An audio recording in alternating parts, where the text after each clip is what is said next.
You're listening to The Bible Guys, a podcast where a couple of friends talk about the Bible in fun and practical ways. Hey, good morning, everybody, or good afternoon, or good evening, or good night. We're back. How about that? We are back. back. And it's Friday, Jeff. Oh, man, it's so good. Yes, it's a good day for most people because it's their last day of work and they're looking forward to the weekends. Yeah, Friday is amazing. But I mentioned this just the other day. You and I view weekends differently than most people, our friends, would think, like work week and then weekend. Well, we have Saturday and Sunday services. So yes. we're preaching one of those days. Yeah.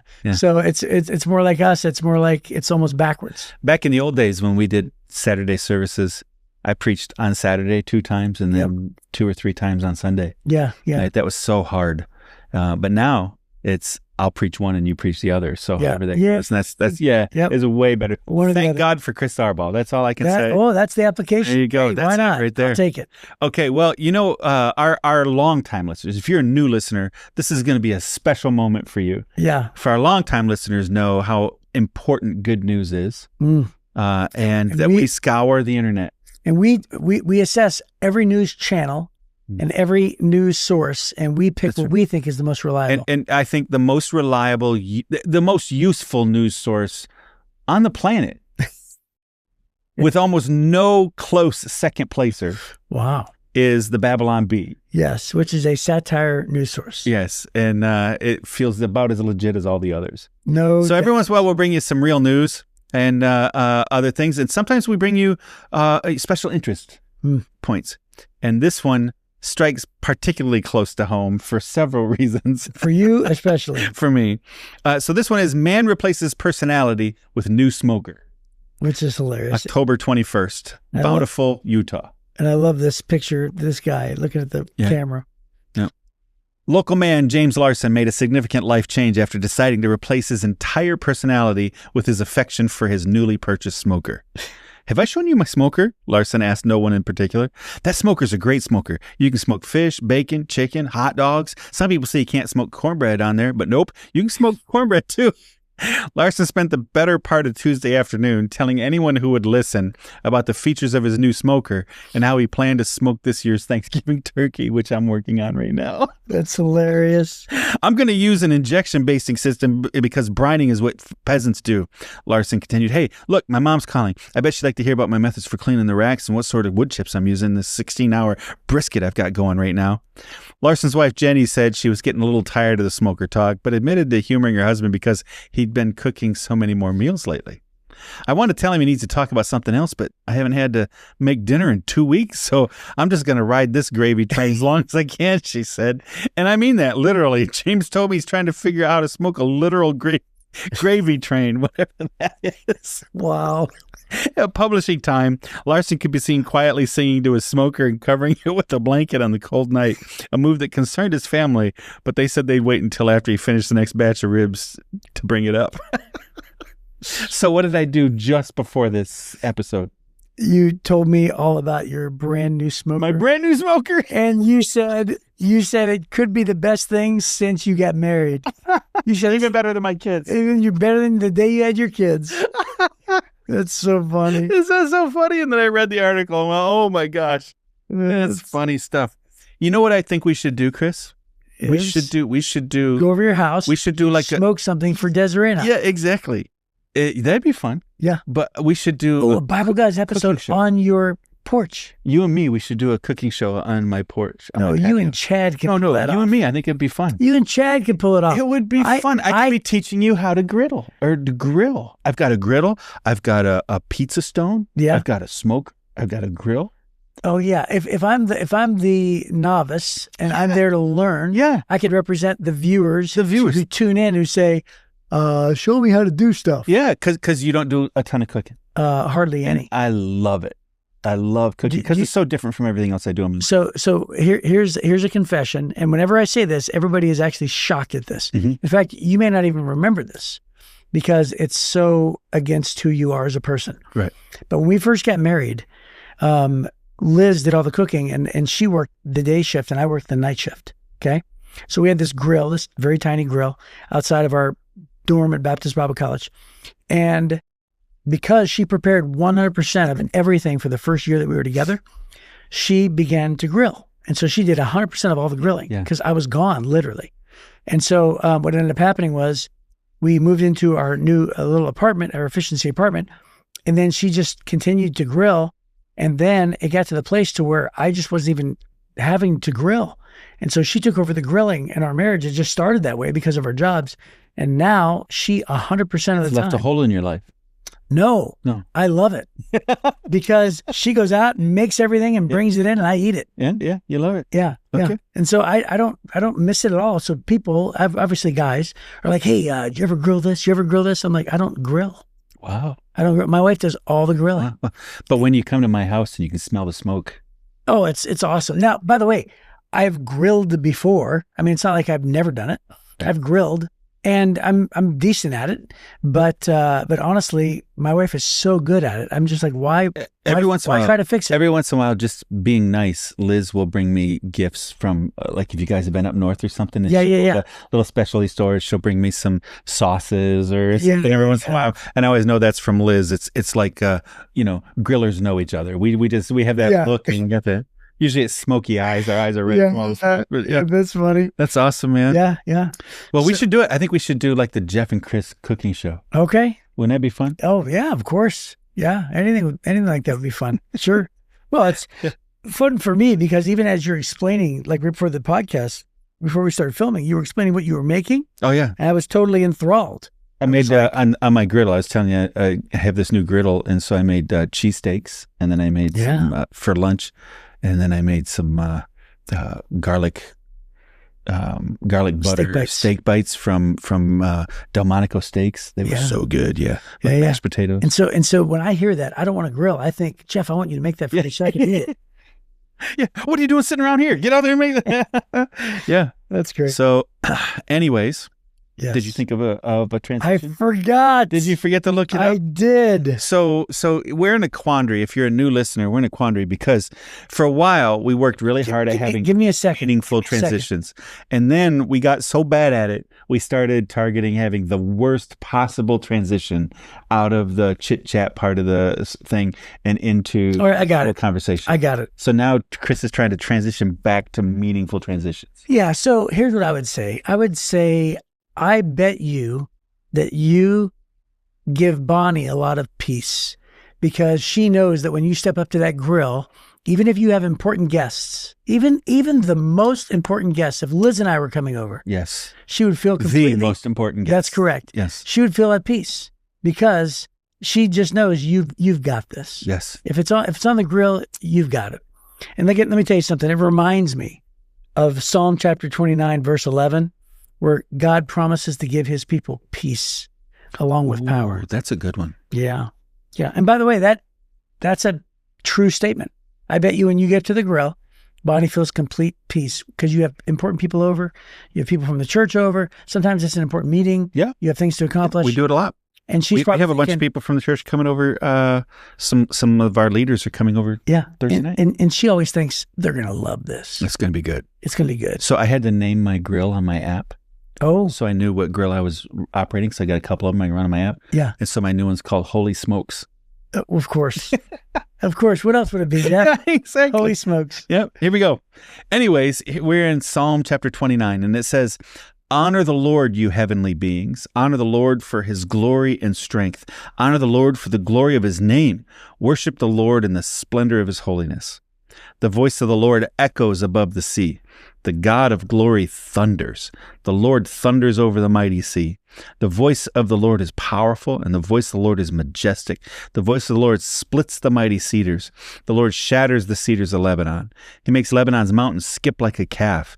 He makes Mount Hermon leap like a young wild ox. The voice of the Lord strikes with bolts of lightning. The voice of the Lord makes the barren wilderness quake, and the Lord shakes the wilderness of Kadesh. The voice of the Lord twists mighty oaks and strips the forest bare.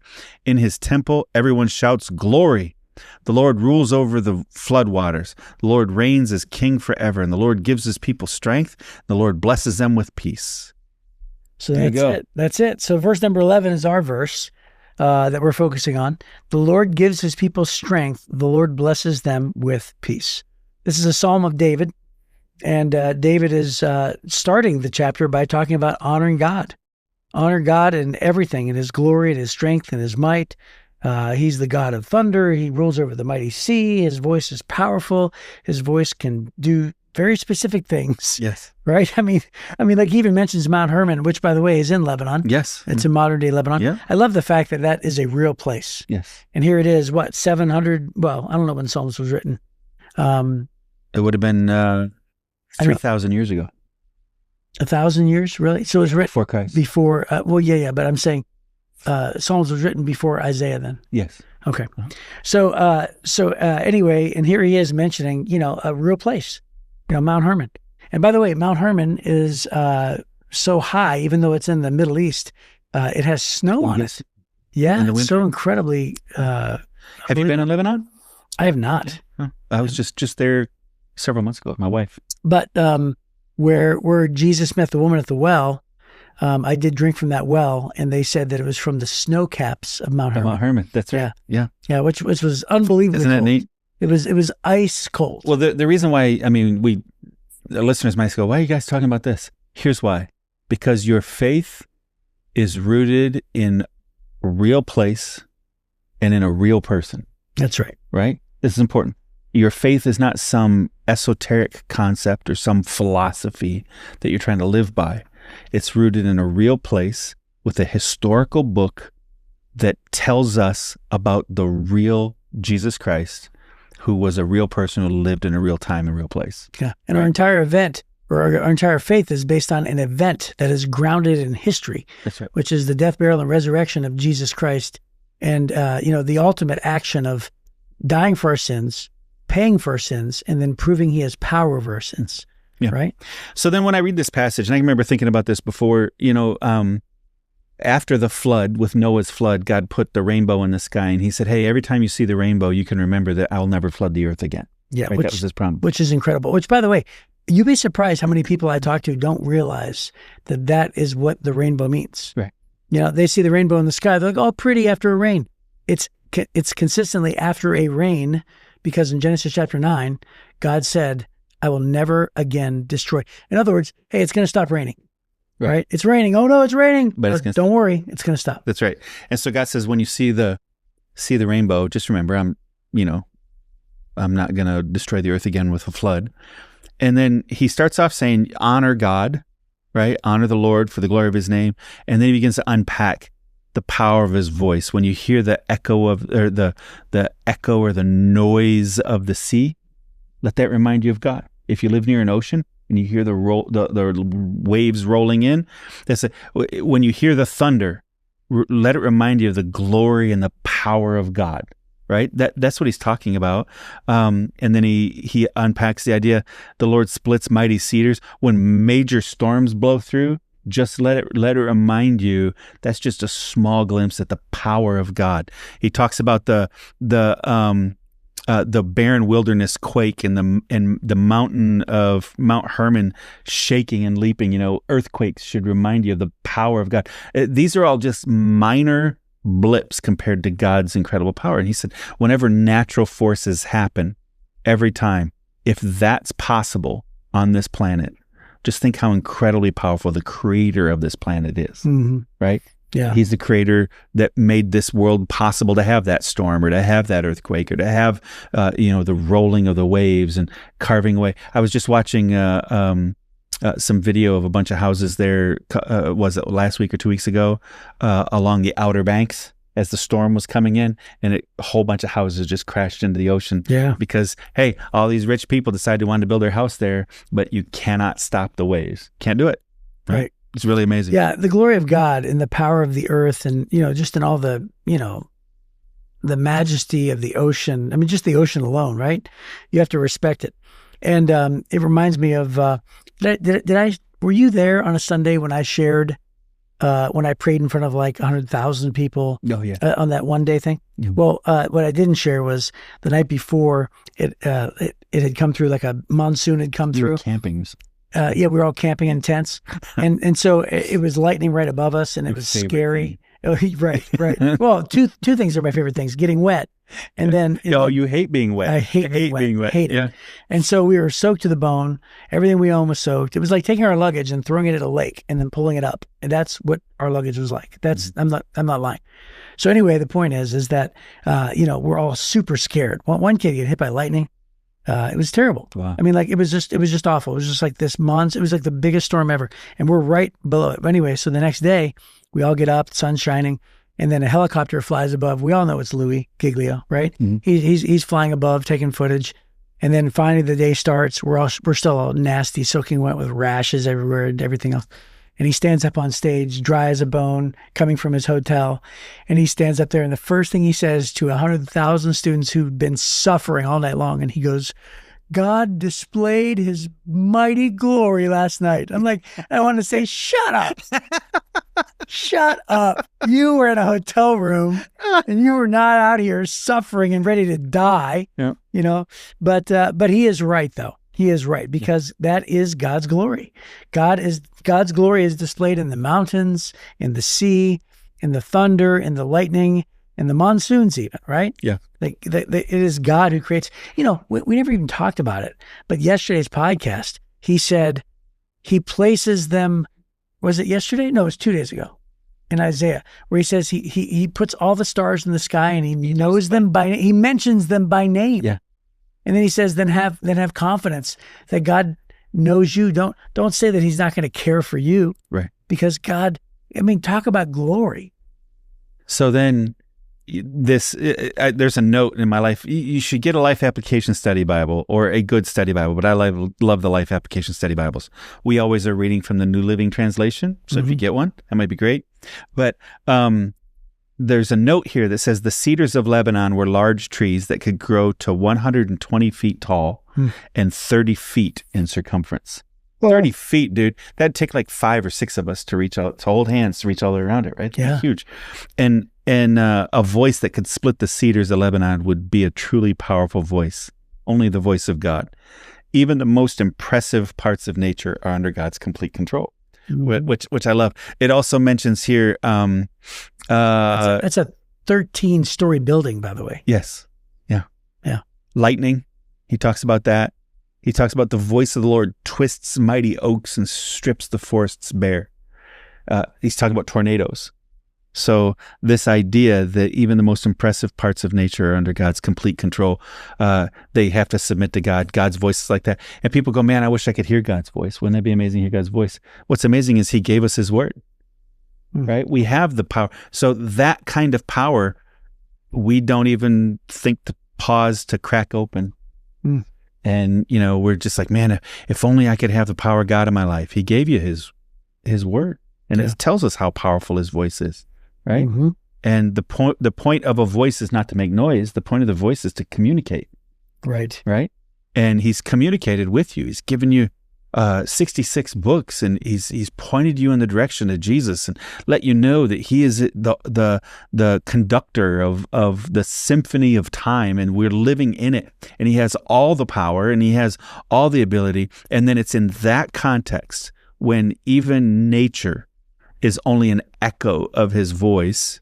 It says that God gives his people strength, and that Lord blesses them with peace. So it's interesting. He talks about storms. He talks about natural events, but then he ends it with that same God that can cause all those things is also the one that gives his people peace. Well, it reminds me of that promise where it says, then whom shall I be afraid? If God is, what is it? Then whom shall I fear? Whom shall I be afraid? If God is my refuge. And so it's the idea that, like, if you're super powerful and you have the power of God in you, and he's going to work through you, then really you're going to have peace, because if God be for us, who could be against us? Right? That's what the psalmist says. So I think that it definitely is, there's peace knowing that you're on the right side. You've picked the right team. You pick the winning side. God is going to have victory in all things, even victory over evil, right? Even the bad things of life. If you think about all the really, truly scary things, I actually saw a clip of a It was just a movie. It was just a goofy movie, but it was a nun who could actually she has the power to see the spiritual world, right? And it was kind of neat. I don't even know what this movie is. I don't even know if it's a good movie. But it was definitely a clip that I saw of before. Right. Anyway, but this like demon, this scary looking demon was talking to this nun. And he says something like to her, and he goes, "You're gonna have to fall asleep eventually," which is pretty creepy, right? Mm-hmm. And she goes, "Oh no," she goes, "I'm good." She's like this older nun, and he goes, "It's not going to end well for you." And she goes, "I have God with me, so yeah, I think I'll be fine." So she's just totally talking to this demon, Now again, it's just a goofy little movie clip, right? I don't even know if it's a good movie, but it just displays the confidence that every Christian should have, knowing that even against the scariest things, you can have total peace. Yeah. Because that's what Jesus promises, right? Right. John 14, he says, "Peace I leave you. Peace I give to you. I do not offer peace as the world gives or as the world offers," right? God gives us peace beyond understanding, Ephesians says, right? Beyond comprehension, beyond circumstance. So it talks about all these natural events and says, hey, those hint at the power of God, at the voice of God. But then I think it's interesting. Jesus did miracles where he told the wind, stop. And it just stopped like glass, right? Yeah, peace be still. Yeah, he would overcome it, just his power. And that's why the God that can create all that ruckus is also the one who can give peace. And there's another note here. It says, throughout history, God has revealed his power through mighty miracles over nature, such as the great flood in Genesis chapter 6. He promises to continue to reveal his power. The Apostle Paul urges us to understand how great God's power is in Ephesians chapter 1. The same power that raised Christ from the dead is available to help us with our daily problems. When you feel weak and limited, don't despair. Remember that God can give you strength. That's what this verse promises, right? The Lord gives his people strength. The same power that controls creation and raises the dead is available to you. Isn't that amazing? That's great. And that's the message he's sending here. So both when you see the storms, just let it remind you of God. I can remember one time watching a storm roll in. I especially love the fall. In the fall, my wife does this too. She's the one who pointed out, but I love it. I love in the fall when in the north where we live, the trees are all bright colors. And then you get that black sky. There's clearly a storm rolling in, but you've got the sun behind you. So you got blue sky behind you and black sky coming in. And what happens is when the sun is setting, it just makes the trees just come alive, right? Just so bright in color. And then, here comes the storm. Storm is rolling in, And I've been in some pretty crazy storms in the fall. It always seems like the end of October, beginning of November, there's usually some big storm that comes through, blows all the leaves off the trees. One really big one. Yeah. And I remember watching some of those come rolling in and just in that moment thinking, boy, this is incredibly powerful. And at the same time, shockingly beautiful at the same time, and that's what I think of when I read this passage, is incredibly powerful and shockingly beautiful. There's a peace even in that storm. Yeah, that's great. Yeah. Well, hey, that is our time, and I hope you've enjoyed this week about God's promises of power in our lives, and we'll pick up with another theme of God's promises next week. Hope to see you on the Bible Guys.